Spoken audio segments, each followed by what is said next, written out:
Welcome back, you're watching MyAirMyles, and once again I want to extend a warm welcome to all my new and returning subscribers. Thank you very much for supporting the channel. Please remember to share and tell your friends. Today's video is Hopetoun House and the three bridges that cross the Firth of Forth: the Queensferry crossing, the Forth Road Bridge and the Forth Rail Bridge. So let's start with a little bit about Hopetoun House. Hopetoun House is near South Queensferry and is owned by the Hopetoun House Preservation Trust. It's a charity that was established in 1974 to preserve the house and grounds as a national monument. You can go there to visit in the summer months, and you can even get some food in their cafe. Unfortunately, during the winter when we went to fly, it was closed for visitors, but following the drone code and rules in Scotland, as long as we take off from outside of the land and stay certain distances away from the building, we can fly over it and still capture this video for you. So that's what we went ahead and did. According to Wikipedia, Hopetoun House was built between 1699 and 1752 for Charles Hope, the first Earl of Hopetoun.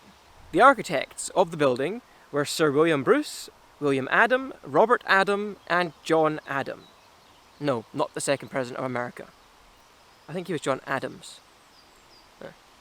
And the current owner is the 4th Marquis of Linlithgow. Let's talk about the bridges. So the first is actually just called the Forth Bridge, but we call it the Forth Rail Bridge because it's a train-only bridge, and it was opened in 1890. Most people would know it as an icon of Scotland. If you look for postcards or pictures of Scotland, you're going to find pictures of the Forth Rail Bridge all over the place, and it's one of the most iconic features of Scotland. And in July 2015, UNESCO inscribed the Forth Bridge as the 6th World Heritage Site in Scotland. The next bridge that was built across the Firth of Forth was the Forth Road Bridge. The Forth Road Bridge is one of the world's longest suspension bridges, at 1,006 metres long between the two towers. When it opened on 4th of September 1964, it was the 4th longest suspension bridge in the world, and the first in the world outside of the United States of America. In total, the bridge is 2.5 kilometres long.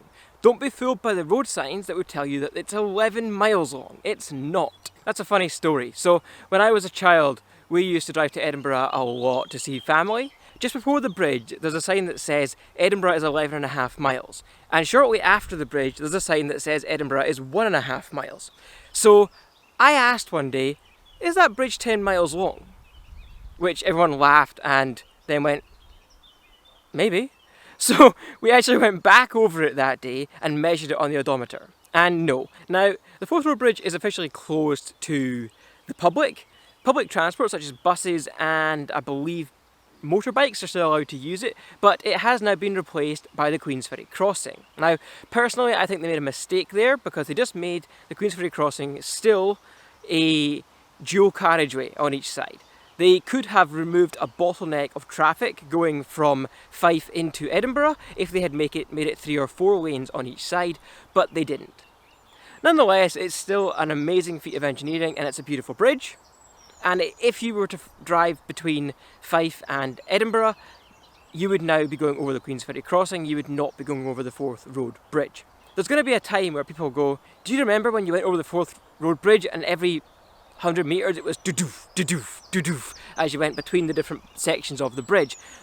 The new Queensferry crossing bridge is smooth, so it doesn't have any of that, and you know, whilst it's a nicer ride, it's a bit less iconic than the Forth Road Bridge was for that reason.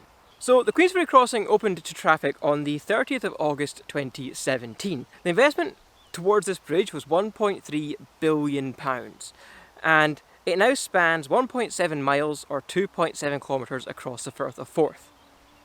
The structure is the longest 3-tower cable-stayed bridge. I'm going to try and wrap this up before too many more people walk past me and before I burn because the sun is scorching down on me and I don't have any sun lotion on. I hope you found that information interesting about Hopetoun House and the bridges crossing the Firth of Forth. If you did, consider giving the video a like, subscribe down below and comment to tell me what you thought. With all that said, before I burn, thanks for watching and have a great day. I give you Hopetoun House and the Queensferry crossings.